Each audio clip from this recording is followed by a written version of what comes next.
تمام تعریفیں اللہ تعالیٰ جل مجدہ الکریم کے لیے، درود و سلام نبی کرم نور مجسم شفیع معظم احمد مجتبیٰ جناب حضرت محمد مصطفیٰ صلی اللہ تعالیٰ علیہ وسلم کی ذات والا صفات کے لیے حمد و صلوات کے بعد، عزیز دوستو، بزرگوں اور بھائیوں،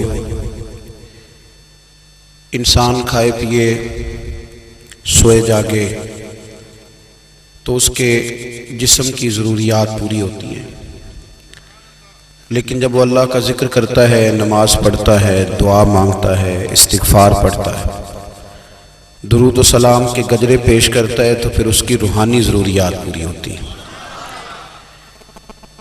آج جس زمانے میں ہم وقت گزار رہے ہیں، لوگوں کی جسمانی ضروریات پوری کرنے کے لیے، غذائی ضروریات پوری کرنے کے لیے بہت سارے بندوبست کیے جا رہے ہیں،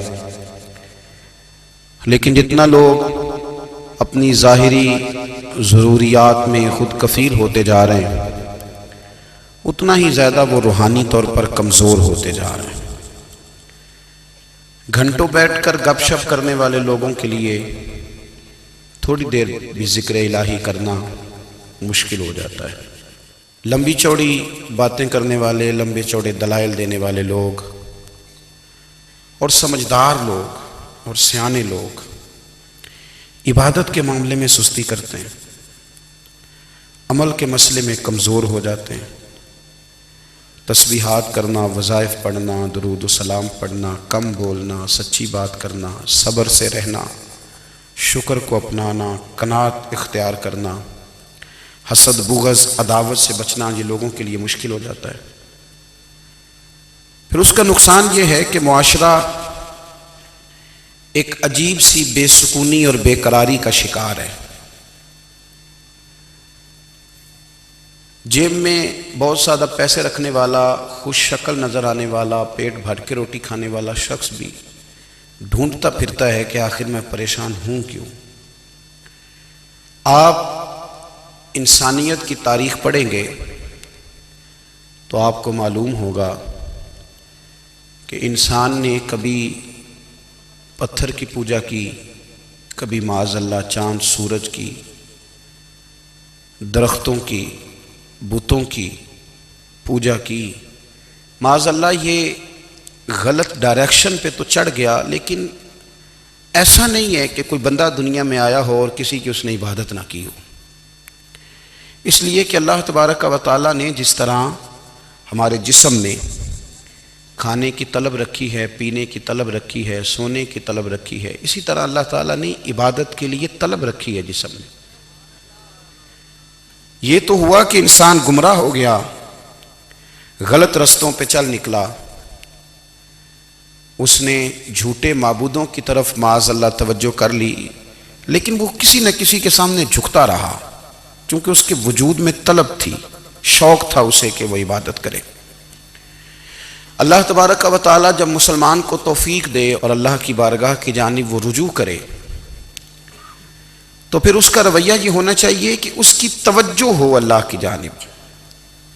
ہمارے ہاں تسبیحات پڑھ لی جاتی ہیں اگر کبھی موقع ملے، لیکن وہ خاص انہماک، وہ خاص شوق، وہ خاص ذوق اللہ تبارک و تعالیٰ کی عبادت کا، ایک ہوتا ہے نماز پڑھنا، ایک ہوتا ہے اہتمام کے ساتھ نماز پڑھنا، یعنی ذرا وقت پہ اٹھنا، ذرا صحیح کر کے وضو کرنا، ذرا شوق سے مصلی بچھانا۔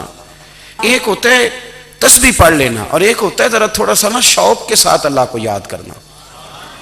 آپ کبھی جو میں نے آیت کریمہ پڑھی، اس کی آپ شان نزول دیکھیں۔ نبی کریم صلی اللہ تعالیٰ علیہ وسلم کے کچھ صحابہ اللہ کی محبت کے شوق میں حضور کی بارگاہ میں حاضر ہوئے، اور انہوں نے آ کے عرض پتہ کیا کیا؟ عرض کرنے لگے، یا رسول اللہ صلی اللہ تعالیٰ علیہ وسلم، سالوں بیت گئے ہیں سجدے کرتے ہوئے، حضور سالوں بیت گئے ہیں تسبیح پڑھتے ہوئے، سالوں بیت گئے کہتے ہوئے کہ سبحان اللہ وہ پاک ہے، ہمیں سالوں بیت گئے یہ کہتے ہوئے کہ اللہ اکبر وہی سب سے بڑا ہے، سالوں بیت گئے کہتے ہوئے کہ الحمدللہ ساری تعریفیں اللہ کے لیے، سالوں بیت گئے اس کی تسبیح کرتے، تحلیل کرتے، تکبیر کہتے، حضور اب نہ ہمارا اپنے رب سے ملنے کو جی چاہتا ہے۔ کبھی اے حقیقت منتظر نظر آنا لباس مجاز میں، لاکھوں سجدے تڑپ رہے ہیں میری جبین نیاز میں۔ اور اقبال کہنے لگے کہ تیرے عشق کی انتہا چاہتا ہوں، تو میری سادگی دیکھ کیا چاہتا ہوں، میرا ذرا سا تو دل ہے مگر شوخ اتنا، میں وہی لن ترانی سنا چاہتا ہوں۔ میرا بھی دل کرتا ہے کہ اللہ میں تجھے کہوں میں تجھے دیکھنا چاہتا ہوں، جس طرح حضرت موسیٰ کلیم علیہ السلام نے کہا تھا، اور تو مجھے کہے کہ لن ترانی تو نہیں دیکھ سکتا، ذرا سا تو دل ہے مگر شوخ اتنا، میں بھی وہی لن ترانی سنا چاہتا ہوں۔ پھر کہنے لگے بھری بزم میں راز کی بات کہہ دی، بڑا بے ادب ہوں سزا چاہتا ہوں۔ دیکھو سب لوگوں کے بیچ ہی میں نے یہ کہہ دیا۔ میرے عزیز صحابہ نہ شوق میں، کتنے سارے لوگ ہیں آپ، کتنی ماشاءاللہ بڑی تعداد میں آپ آئیں، ہم بھی کبھی اس شوق میں گئے ہیں کہ ہمارے رب کو دیکھنے کو دل چاہتا ہے، ہمارا جی چاہے وہ کبھی ہمیں ملے، ہم کبھی اس کی زیارت کریں، اس کی بارگاہ کرم میں ہم حاضر ہوں۔ صحابہ نے عرض کیا یا رسول اللہ صلی اللہ تعالی وسلم ہمارا رب کہاں ہے؟ ہمارا نا اپنے رب کو دیکھنے کو جی چاہتا ہے۔ جب صحابہ نے یہ عرض کیا تو اللہ نے قرآن مجید نازل کیا، فرمایا وَإِذَا سَأَلَكَ عِبَادِي أَنِّي فَإِنِّي قَرِيبٌ، محبوب جب میرے بندے آپ کی بارگاہ میں آ کے میرے بارے میں پوچھیں نا تو ان سے کہہ دینا میں ان کے قریب ہی ہوں، قریب ہی ہوں۔ دلیل کیا ہے؟ بھائی اذا دان، یہ جب بھی مجھ سے دعا مانگیں گے میں ان کی دعاؤں کو قبول فرماؤں گا، میں ان کے قریب ہوں، میں ان کے قریب ہوں۔ یہ جب بھی دعا مانگیں گے نا میں قبول کروں گا، میں ان کے قریب ہوں۔ اللہ تبارک و تعالیٰ کے بندے اللہ سے محبت کرتے، رب کی بارگاہ میں جھکتے، اس کو اپنے دکھ سناتے، اس کے پیارے محبوب صلی اللہ تعالیٰ علیہ وسلم کا وسیلہ لے کے اس کے حضور حاضر ہو جاتے، پیشانیاں سجدوں سے روشن ہوتی۔ ہم نہ ہر چیز کے لیے وقت نکالتے ہیں، ہر چیز کے لیے، لیکن عبادت کے لیے وقت نہیں نکالتے۔ ہر شے آباد ہے، ہر شے، ہماری فیس بک بھی آباد ہے، واٹس ایپ بھی آباد ہے، ہمارے ٹویٹر بھی آباد ہیں، ہماری ہر چیز آباد ہے۔ سب سے کم آباد ہمارا مصلی رہ گیا ہے، سب سے کم۔ وہ لوگ اب ڈھونڈنے سے ملتے ہیں جن کی بغل میں مصلی ہوتا تھا۔ میرے بھائی آپ کتنا کو دنیا کے پیچھے بھاگو گے تھکا دے گی، کتنا دولت کے پیچھے بھاگو گے تھکا دے گی۔ آپ جب اپنی زندگی میں جمع تفریق کرو گے نا تو مرتے وقت احساس ہوگا کہ سارا کچھ تو لوگوں کے لیے کیا، اپنے لیے تو کاری کچھ نہیں سکے۔ اور ہم عبادت کے معاملے میں بہانے بازی بھی کرتے ہیں، ہم کہتے ہیں اوہو رزق کمانا بھی تو عبادت ہی ہے نا، تو میں حلال روزی کے لیے جا رہا ہوں، یہ بھی تو عبادت ہے نا۔ میری طرح کے لوگ کہہ دیتے ہیں کہ میں سویرے اٹھ کے مدرسے میں کچھ اسباق دیکھتا ہوں تو یہ بھی تو عبادت ہے، میں بیان کرنے کے لیے مطالعہ کرتا ہوں تو یہ بھی تو عبادت ہے نا، اتنے لمبے سفر کر کے ملک میں دنیا میں گھومتا ہوں تو یہ بھی تو میں عبادت ہی کر رہا ہوں۔ اب اسپیشل نفلوں کے لیے وقت کس طرح نکلے، اسپیشل کر کے تسبیح میں کیسے چلاؤں، میں سارا کچھ ہم بہانے بنا لیتے ہیں نا۔ میرا سوال یہ ہے کہ یہ ساری باتیں صحابہ کو، نبی کریم کو، دیگر لوگوں کو بھی تو پتہ تھی نا، لیکن آپ غور تو کریں 23 سال حضور کو وقت ملا، مختصر وقت ظاہراً تبلیغ کرنے کے لیے، پوری دنیا میں دین بھی پھیلانا ہے، گھر میں 11 ازواج ہے، 4 بیٹیاں ہیں، ان کی اولادیں، سارے کام کاج بھی دیکھنے ہیں۔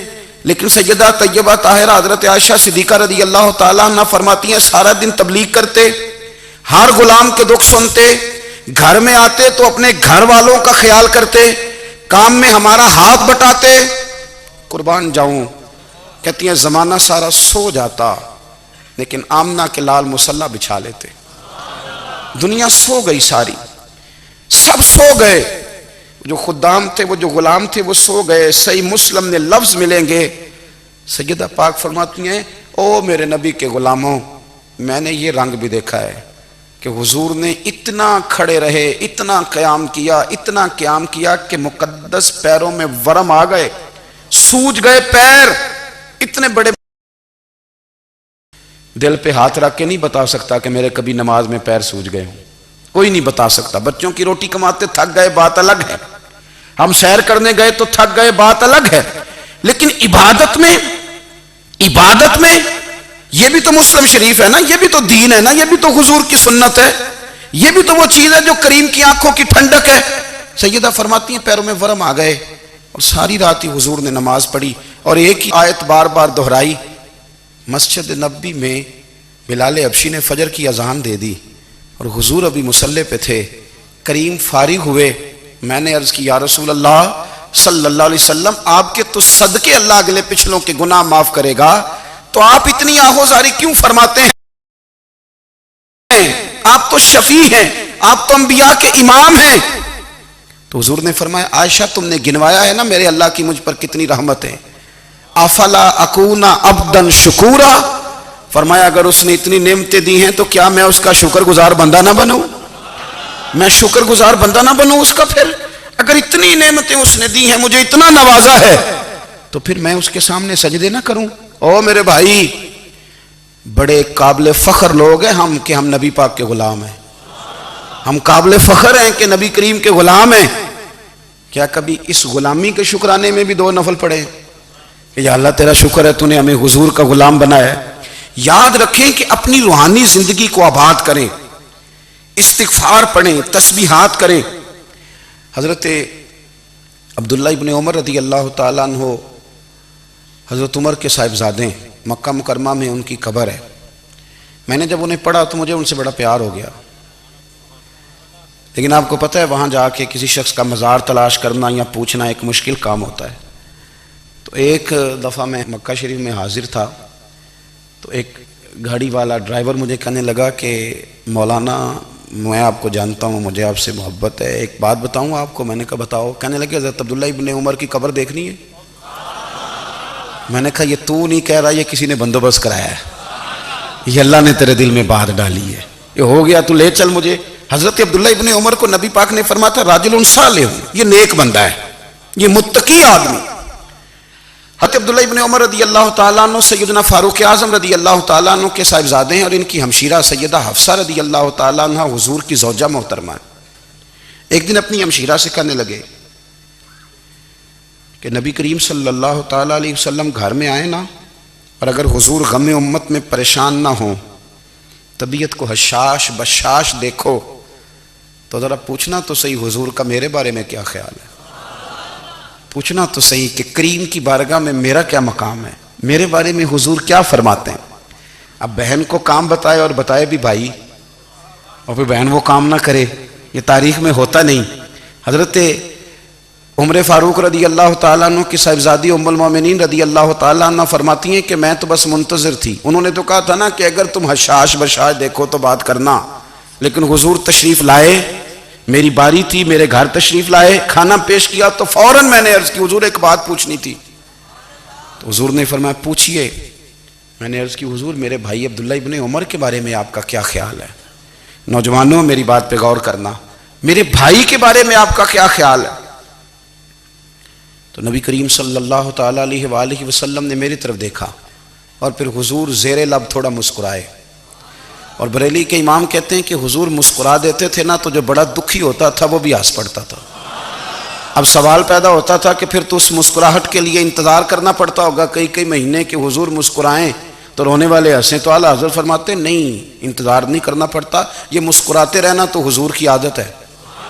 جس کی تسکین سے روتے ہوئے ہنس پڑے اس تبسم کی عادت پہ لاکھوں سلام، یعنی یہ تو عادت ہے حضور کی مسکراتے رہنا، اس کے لیے انتظار نہیں کرنا پڑتا۔ بھائیو آپ خیال رکھیں گے، غور کریں گے، حضرت عبداللہ ابن عمر رضی اللہ تعالیٰ عنہ کے بارے میں پوچھا تو سیدہ فرماتی ہیں کہ نبی کریم صلی اللہ تعالیٰ علیہ وسلم نہ زیر لب مسکرائے اور فرمایا حفصہ تیرا بھائی ہے تو اچھا، لیکن میں نے سنا ہے کہ عشاء کی نماز پڑھتا ہے تو فجر تک سویا ہی رہتا ہے۔ او نوجوانوں، 10 بجے تک سونے کی بات نہیں ہوئی، 9 بجے تک سونے کی بات نہیں ہوئی، 11 بجے اٹھنے کی بات نہیں۔ حضور فرمانے لگے میں نے سنا ہے کہ عشاء کی نماز پڑھ کے سو جاتا ہے اور فجر تک سویا ہی رہتا ہے، اسے چاہیے کہ تہجد کے وقت اٹھا کرے، اللہ کی بارگاہ میں حاضر ہوا کرے، آہوزاری کرے، سجدے کرے، عبادت کرے، اٹھتا ہے اور فجر میں جا کے اٹھتا ہے۔